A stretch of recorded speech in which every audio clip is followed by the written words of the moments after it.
Je vous avais annoncé faire une série de vidéos en ce qui concerne le Burkina Faso. Pendant 2 semaines, je veux m'appesantir sur les exploits du capitaine Ibrahim Traoré.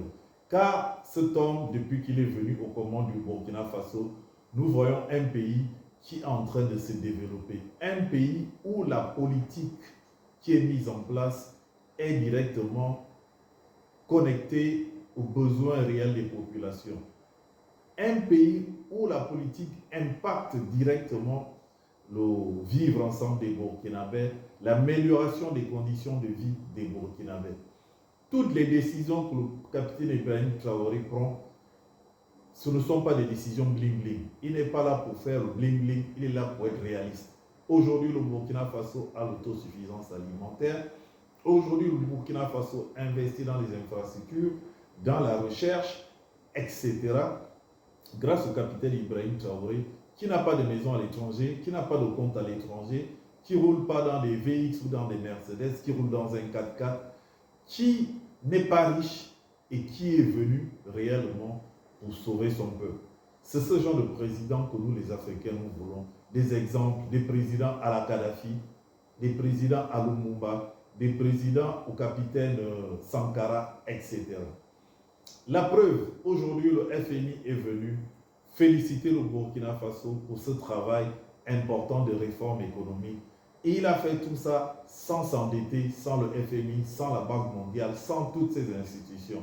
Et c'est pourquoi ils viennent maintenant aujourd'hui supplier Ibrahim Traoré pour travailler avec lui. Vous allez entendre vous-même les responsables du FMI, après l'audience que leur a accordé le capitaine Ibrahim Traoré, féliciter ce travail formidable qui est fait par le Burkina Faso. Comme quoi, il faut avoir la personnalité, il faut se faire respecter. Des fois, quand vous marchez avec un aveugle, il faut marcher sur son pied pour lui faire comprendre qu'il ne marche pas seul.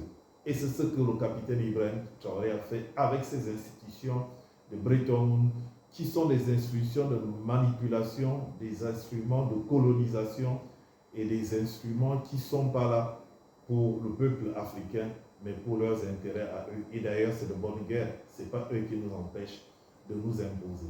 Que Dieu vous bénisse depuis vos différentes positions. Je suis Eric Ella, président du réseau panafricain.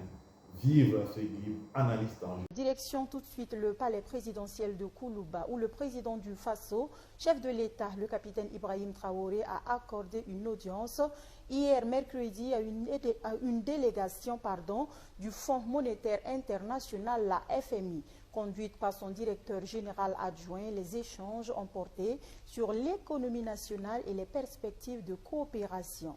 Les finances publiques se stabilisent, les réformes clés sont en cours et le cadre macroéconomique se consolide, a déclaré le chef de la délégation qui félicite le président du Faso, le capitaine Ibrahim Traoré, pour avoir impulsé une dynamique nouvelle à l'économie burkinabé, des orientations qui ont produit les effets escomptés avec un constat clair, des progrès notables enregistrés. On fait le point des échanges avec le directeur général adjoint du FMI à sa sortie d'audience.